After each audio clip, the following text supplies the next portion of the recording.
Hello and good day, everyone. My name is Alex Naung Felix Sitom. Today, together with my group members, Lau Yok Lian, Dia Sofia, and Muhammad Haikal, we will be presenting our group assignment for Introduction to Law of Tort. And our topic is Trespass to Personal Property. In Malaysia, trespass to personal property operate mainly under common law principles. This means there is no specific written statute dedicated to these torts. Court rely on a case law and judicial interpretation to resolve disputes. As shown in this diagram, three key forces shape the legal landscape in Malaysia. First, common law influence through Section 3 of the Civil Law Act 1956.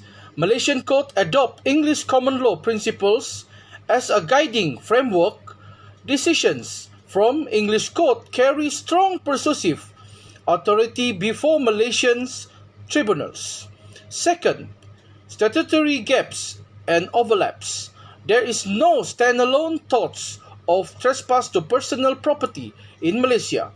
Instead, court rely on a combination of related doctrines such as conversation, detinue, and negligence, along with statutes like the National Land Code and AMLAFTA to address property disputes. Third, Islamic legal intersection. Malaysia operate a dual legal system, common law and Islamic law. Principles such as wadiyah and wakalah intersect with property disputes, particularly in case involving missing person, property or wakaf assets. In summary, in the absence of a dedicated statutory torts, Malaysian legal practitioner must synchronize English common law protection with overlapping local statutes and Islamic properties principles, making this an intricate and involving area of law. Moving on to the definition of trespass to personal property. At its core, trespass to personal property is defined as any wrongful and direct interference with goods in the possessions of another's without lawful justification or consent. Two major academic authorities are commonly referenced here. The first is Winfield and Jolowicz. According to them, the key emphasis is on possessions, not ownerships. This means that a person who lawfully holds goods, even if they are not the true owner, may bring an action in trespass if those goods are interfered with a bailee or a borrower. For example, can sue if someone wrongfully touches or remove the goods in their care. The second is Salmon and Houston. They clarify that trespass to personal properties protects three distinct interests. One, the interest in continuing possessions, meaning any wrongful taking is actionable. Two, the interest in the physical condition of the property, making intention, damage, or destruction a tortious act.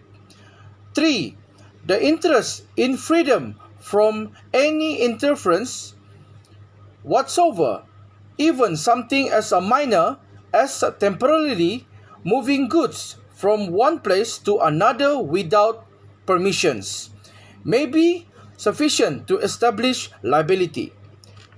It is also important to distinguish trespass from the related torts of conversion. Conversion requires a more serious and complete denial of the plaintiff's right, treating the goods as one's own. Trespass, on the other hand, can be established by a lesser degree of interference. The two may overlap, but they remain distinct causes of action. Hi, I'm Tia Sophia, and today I will be explaining about the three typologies of trespass under the law of tort. Trespass generally refers to a direct and unlawful interference with another person's property or possessions. The law divides trespass into three main categories. The first category is trespass to chattels. Chattels refers to movable properties such as cars, phones, jewelry, or even personal belongings. This type of trespasses happens when someone directly interferes with another person's property without permission. For example, if someone intentionally takes or uses another person's laptop without consent, that may amount to trespass to chattels. The important point is that the interference is direct and intentional. The second category is trespass under dispossession. This happens when a person is deprived of possession of their property. In other words, the owner loses control of access to the item because another person has wrongfully taken it. For example, if someone removes another person's belongings and refuses to return them, this may amount to dispossession. The focus here is on the loss of possession and control over the property. The third category is trespass by damage or destruction. This occurs when someone directly damages or destroys another person's property. Examples include breaking a phone, damaging a vehicle, or destroying valuable belongings. In this category, the law protects individuals from direct harm caused to their property. Overall, the three typologies shows that how trespass can occur through interference, dispossession, or even physical damage. The key principle connecting all three of the idea of direct interference with another person's property rights. Moving on to the second slide, I will be explaining about the first important element of trespass, which is the intentional act. For trespass to exist, the defendant must voluntarily perform the act. This means the action cannot be completely accidental or involuntary. The law requires some form of intentional conduct. However, it is not necessary for the defendant to know that the act is legally wrong. Even if the person did not realize they were committing trespass, the act may still satisfy this element as long as it was done intentionally. The slide also mentions that mere omissions do not qualify, meaning failing to act is usually not enough for trespass. Trespass generally requires a positive and direct action rather than simply neglecting to do something. The precedent shown here is Lee Tang v. Copper from 1965. In this case, the plaintiff was sunbathing when the defendant accidentally drove over her legs. The issue before the court was whether the claim should fall under trespass or negligence. The court decided that unintentional damage belongs under negligence and not trespass. This case established an important distinction between intentional acts and accidental conduct. Trespass requires intentional interference, while negligence deals with careless but unintentional harm. Therefore, this case narrowed the scope of trespass and clarified the intention is a key requirement. Without intention, the claim is more likely to fall under negligence instead.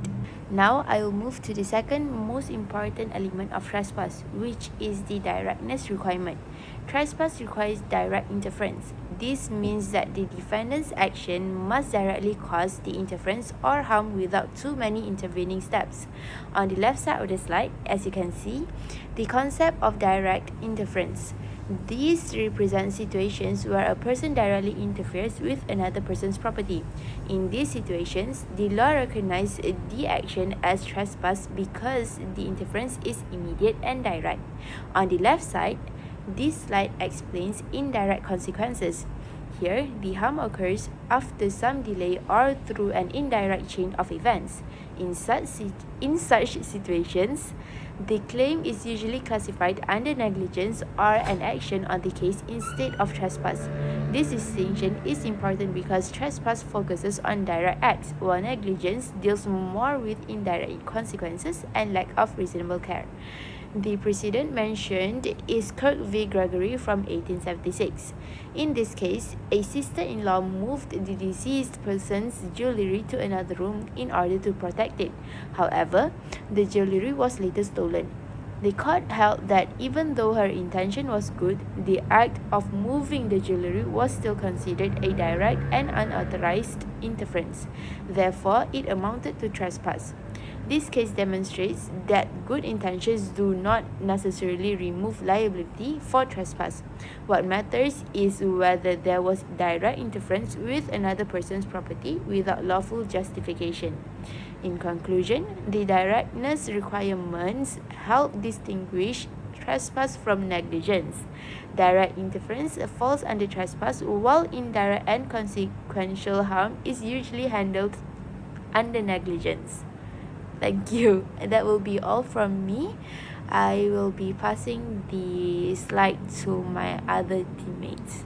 Thank you. Hi, my name is Muhammad Aikal, and now we focus on my slide. For elementary, we focus on interference disposition.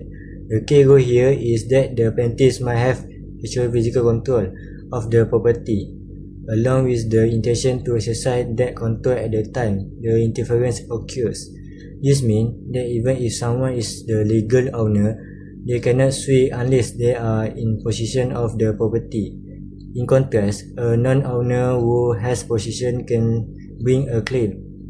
This principle is illustrated in the case of Painful Ruins versus Elias, 1946.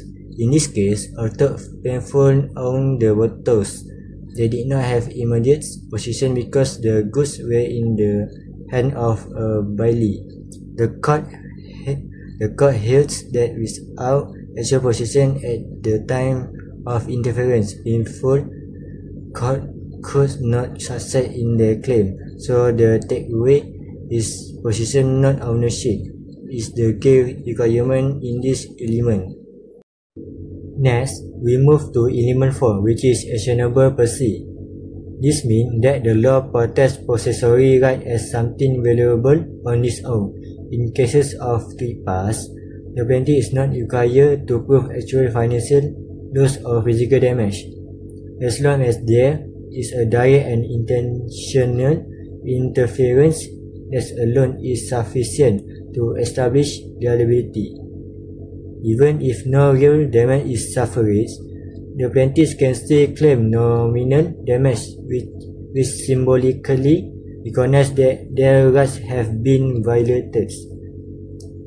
So essential, the law says the act itself is enough even without proof of harm. This slide shows a practical roadmap for handling cases involving movable property. First, we identify whether there is an incident involving movable property. Next, we ask, did the plaintiff have physical possession? If yes, we can proceed to assess possible claims such as conversion or negligence. Then we consider whether there is physical harm or actual loss. If there is actual damage, the plaintiff can sue for actual damage. If there is no damage, the plaintiff can still sue for nominal damage under actionable per se. Finally, in terms of remedies, the plaintiff may enforce their right under the Specific Relief Act 1915 or claim damage within the six-year limitation period. So this roadmap helps practitioners decide the correct legal action step by step. Hi, good day everyone. Today I will be presenting on trespass to personal property under tort law, focusing on three key cases: Litang and Cooper, Click and Gregoria, and Penfold, Wise and Elliot. And that each one tells us about how the law protects a person's possessory rights. Starting with Litang and Cooper in 1965, the claimant was sunbathing in a car park when the defendant accidentally dropped over her legs. Because her negligence claim had expired, she tried to sue in trespass to the person instead. The court rejected this, holding that unintentional act must be dealt with under negligence, not trespass. This is important because it confirms that trespass requires an intentional act. Moving to Kick and Grigory in 1876, the defendants moved the deceased jewelry to another room without permission, believing it would be stolen. Some jewelry later disappeared. The court found her liable for trespass to goods. Her good intention was irrelevant. This case shows that direct interference with another goods without authority is trespass, regardless of motive.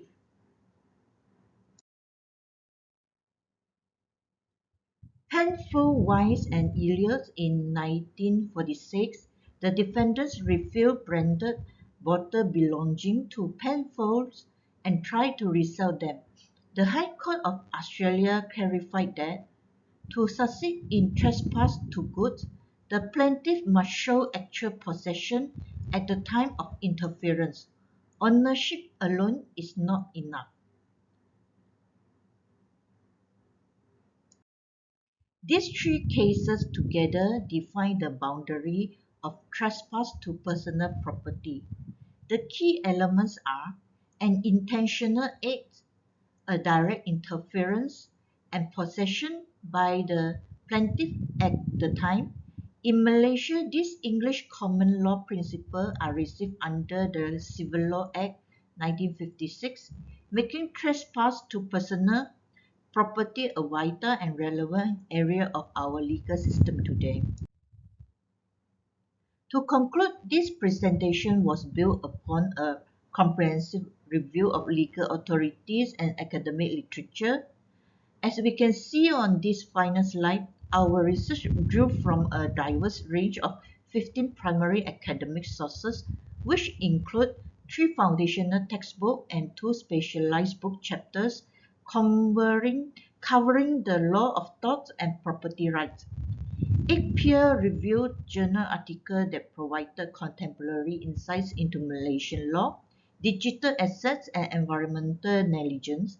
We also rely on the Civil Law Act 1956 and specific institutional research to ground our findings in the Malaysian legal framework. Our arguments were supported by 3 landmark cases: Lee Tang and Cooper, Cake and Gregory, Penfolds wine, which remain pivotal in understanding the boundaries of trespass and charter. Thank you very much for your attention and time. This is all of our team presentation. Thank you and goodbye.